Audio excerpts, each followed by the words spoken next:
Hi everyone, I am Deepa RP, Assistant Professor of Education, NVKSC College of Education, R2, Kanyakumari District, Tamil Nadu. Today, I am going to discuss a few points regarding social constructivism. Social constructivism is otherwise known as social cultural theory. This socio-cultural theory is an emerging theory in psychology that looks at the important contribution that society makes to individual development.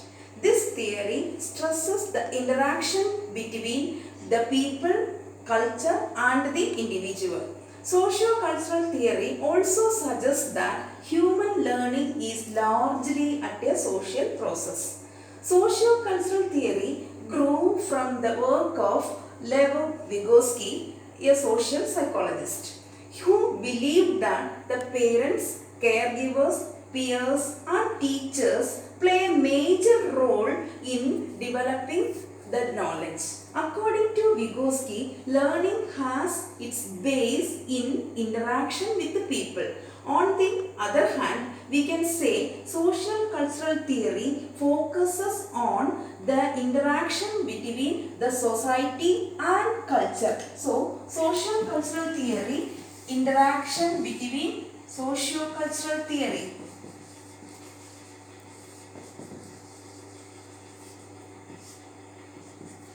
That is interaction between society and culture.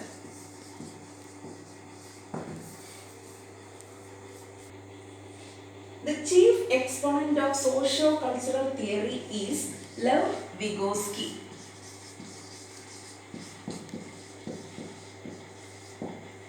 So, Vygotsky was a Russian psychologist. He was born on 17th November 1996 in Orsha of Russia. And his major contributions in the field of psychology is he has written a number of books. Among them are Mind in Society, The Development of Higher Psychological Process, Thought and Language, and The Psychology of Art. And he was the first psychologist to document the importance of self-talk for cognitive development. Unfortunately, he was died at the age of 37 in 1934 because of affected by tuberculosis. His theory stressed the fundamental role of social interaction in the development of cognition.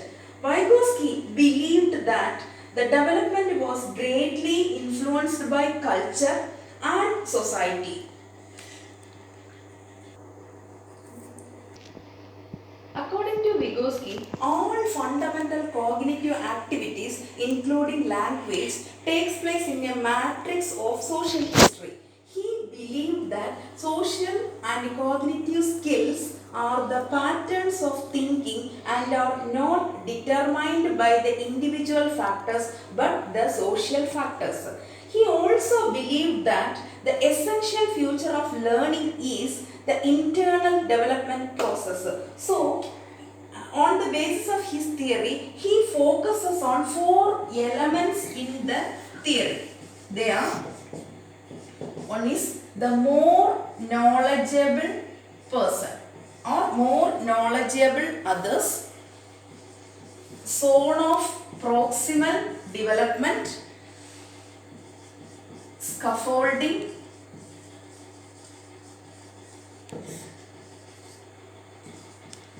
fourth one, language. So, these four processes are very important for the construction of knowledge construction. So, let us see one by one. So, more knowledgeable person or more knowledgeable others. According to Vygotsky, this more knowledgeable person includes one who is higher knowledge or one who provides greater knowledge to the lower knowledge person. For example, we can say teachers, parents and and elders comes under this category of more knowledgeable person, because they help the young ones or they help the students to attain more knowledge. Then zone of proximal development. Zone of proximal development is the zone or the region where the learner could not attain the development, but he can attain the development with the help of the more knowledgeable person. Then comes scaffolding. Scaffolding is an activity, that is step by step process in which the learner is given the knowledge by the more knowledgeable person or more knowledgeable others to attain the zone of proximal development. So that process is known as scaffolding.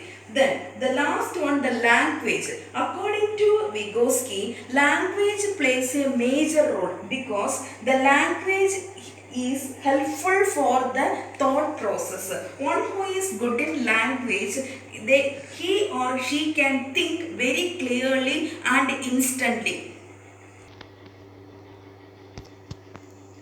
According to his theory, this focus on language in the theory led to the considerable amount of research into the classroom talk. Classroom talk means the way in which the children talk to the teachers, talk to the peers and talk to themselves. So these talk includes the dialogue form. So the dialogue form, the language is very important.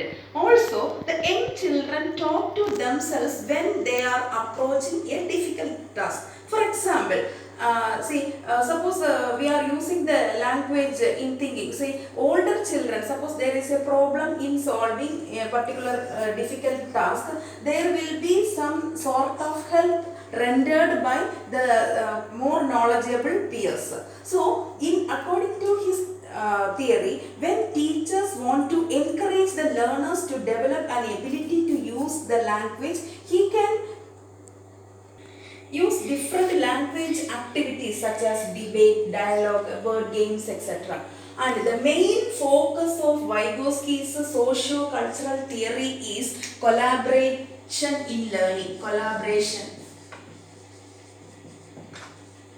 So, collaboration in learning is between the teachers and the students. So, in collaboration in the learning, which involves 4 main areas, or we can say 4 main skills such as summarizing, questioning, clarifying and predicting. So, here the role of the teacher is only the facilitator. More time is involved, that is active participation of the students is encouraged. Teacher act as a facilitator, and also there will be a talk or the talk between the teacher and the development, which helps in the development of zone of proximal development, and the dialogue between the teacher and the taught or the student is focusing on the language. Hence, this socio-cultural theory places more important for social interaction between the learner and the teacher, as well as learner and the parents, to construct a new knowledge. So the new knowledge is the byproduct of society, culture and environment. So a student can learn his own new knowledge with the help of the more knowledgeable person, environment, society, teacher, to attain his zone of proximal development through the process of scaffolding with the use of language. So thus this is all about socio-cultural theory of Vygotsky. Thank you.